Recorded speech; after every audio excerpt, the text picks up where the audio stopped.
is a difference between you and me. We both looked into the abyss. But when it looked back at us, you blinked. Hi guys, Ungraver here, and this is another DC Legends video. So I put a poll up on TikTok asking who is the better Justice Leaguer. Is it Hal Jordan in the game in DC Legends? Is it Hal Jordan or Wonder Woman POT? And the winner was Wonder Woman. Now I will say this before I get into the guide. As far as endgame viable, Hal Jordan is the more endgame viable Toon. He is his ability, he's tanky, he has debuff immunity, etc, etc. Video's not about him. Wonder Woman, Princess of Themyscira, would be just as endgame viable as Green Lantern Hal Jordan if it wasn't for power creep. All she needs is a little bit of a power boost, a little bit of a boost in her stats, and she would be endgame viable without a doubt because her kit is incredible. So first up, we have Amazon Strike. Damage to an enemy, 70% chance to purge one debuff from Wonder Woman. Purge one debuff for each ally if Wonder Woman has no debuffs. Awesome. It's only one, but that one does make a difference, especially since that's her A1, her default ability. Okay, so Power of Truth. Purge 9 debuffs from self. Purge 3 debuffs and apply 10% turn meter up to allies. Apply debuff immunity to all allies. That's an incredible ability, and that ability, based on a passive that I'm going to talk about later, it can be very clutch in certain situations. PvP right now has a very, very high concentration of debuff teams, debuff comps, and so again, if she had a little bit of a power creep, like a little bit of a power boost, then this would be an amazing ability in game arena. For mid game and for early game, she's incredible for you. Farm, she helps you with progression. She is a nightmare to deal with.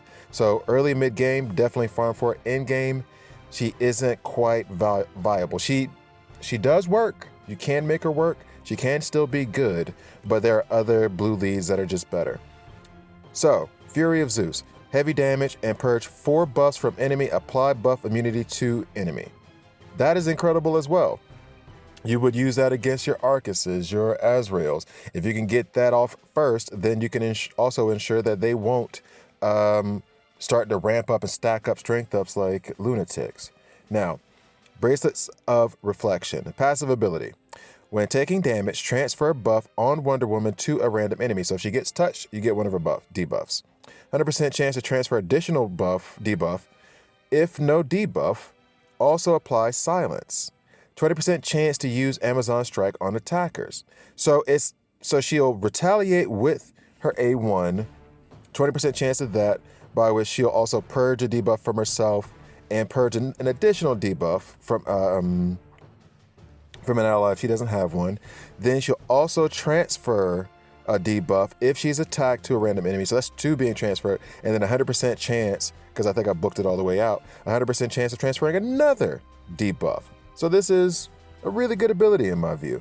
And then as team lead, and this is why you can only run her at team lead, because she's best at team leader. If you're not putting her at team leader, then the rest of her kit is okay, but it's not worth it. But based on team lead, at the end of her turn, use Fury of Zeus if no allies have a debuff, or Power of Truth if all allies have a debuff. So she'll use Fury of Zeus twice if your entire team is clean, and if your entire team has a debuff, if each of your teammates have a debuff, then she'll try to purge it with the Power of Truth. Now, if only one, the flaw in this one is, if only one of your teammates has a debuff, then neither of these will proc. So that's the downside. And then agility plus 60% and speed plus 15%. So that is her kit. I think her kit is awesome. I really wish they would give her a bit of a power boost. Hopefully with the new Wonder Woman movie coming out, they will give this character a power boost. I hope they don't do it to Defender of Justice, albeit Defender of Justice probably needs a boost too. So I'm hoping that she gets a power boost. She's a great character. Start farming her. And now we'll go into PvP and show you a few matches. This team is supposed to be a little bit more free to play, early game, mid game friendly. You have Black Flash, who was the freebie tune. You have Impulse, who was the siege tune that you should have received in the last few days. And then you have Harley Quinn, who just had a rework. I actually just put up a poll: Harley Quinn versus Enchantress. But in this matchup, I'm trying to use free-to-play tunes alongside Wonder Woman POT. Wonder Woman POT, as far as it goes, she's only really viable at lead, and that's because, first of all, that ability right there, where every time she has a turn, if the team does not have a debuff on them, then she is going to do that attack again. If the entire team has a debuff, meaning each ally does, then she'll do her A2 and try to purge some of those buffs. So you saw me hit again with that A1, then she hit again with the A3. The one downside of Impulse, he has to have those evasion ups. Nobody gave them to him. So anyway, so there she goes attacking twice because nobody on the team has a debuff. So she's really viable against teams that don't throw out a lot of debuffs, but also at the same time with teams that do throw out a lot of debuffs, she can be extremely helpful because she'll keep using that A2 over and over and over again. To me, overall, she's great at lead. It's just that she's not really strong enough in game. Plus, there are a lot of Mystic leads that are really good. This team is a little bit more, you've been around and you've been playing a bit, or you've been buying packs. Not as free-to-play friendly. Black Lightning, I think, is really underrated. I put in Mara, even though in Flashpoint Paradox, they aren't the best of friends, Wonder Woman and Mara, but she's in there. And then you have Castaway Green Arrow.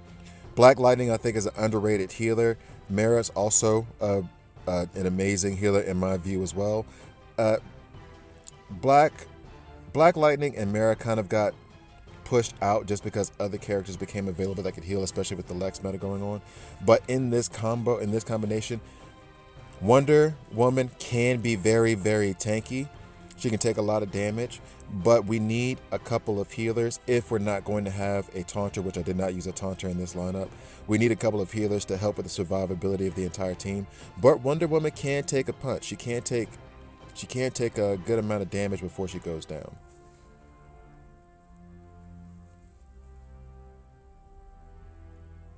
Now, the other synergy that you have here is between Mara and Black Lightning. As they continue to heal each other, Black Lightning actually doubles his damage if he's overhealed.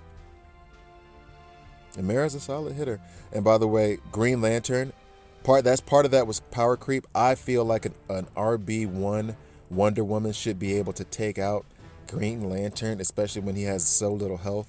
That's part of the issue with the power creep.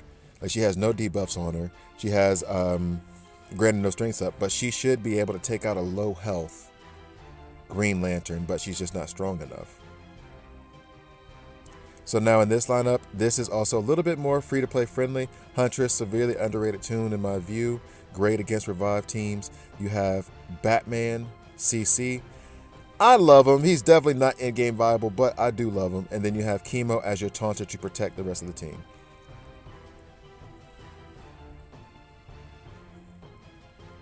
So in this combination, the only thing we're looking at doing is having a taunter to be kind of like that tune shield, protect everyone, and then have everyone else in this lineup do their damage. Huntress is there to try to make sure no one revives thanks to if Swamp Thing dies.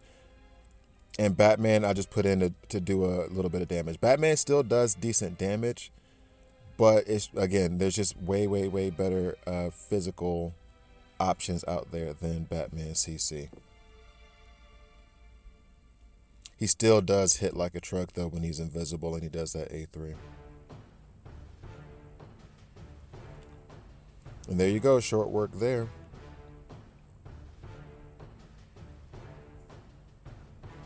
And this one I did in red alerts. I just wanted all the Amazons to be together. I have Wonder Woman POT, I have Hippolyta, her mother, I have Donna Troy, the first Wonder Girl, and then I have Wonder Girl. So yeah, I just wanted to have all of the Amazons in one matchup. But they actually synergize pretty well together. You have Donna Troy, who's the taunter, who gives awareness whenever teammates have multiple buffs. I think it's 4. I never remember how many it is. You have Hippolyta, who gives a bunch of strength ups She also gives us intelligence ups, but she gives a bunch of strength ups, and all of them are physical based damage dealers, not special damage. And so as she gives the strength ups, they all hit harder. Wonder Woman and Power Girl are supposed to be there as damage dealers. Wonder Woman cracks her whip if any of the enemy has over 8 buffs. However, for me, Wonder Girl cracks her whip whenever an enemy has over 8 buffs. However, for me, as you see now, she remembers to use her whip, but it feels like whenever you're facing Wonder Girl, she uses that whip every 35 seconds, but whenever you have her on your team, she just forgets that she can do that. Like she's just chilling somewhere and like, you want me to help out? Okay, sure. So yeah. And I always forget which one on Hippolyta is which one is the strength ups and which one is the special damage. I use her not often anymore, but I always forget. I always forgot.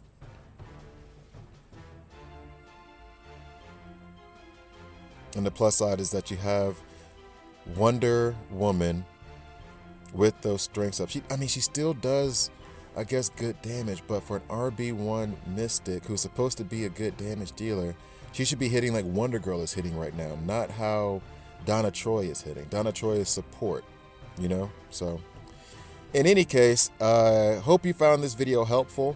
I may do a more in-depth guide. Let me know if you want one of those on Wonder Woman POT. Don't forget to like and subscribe, and I'll see you guys next time.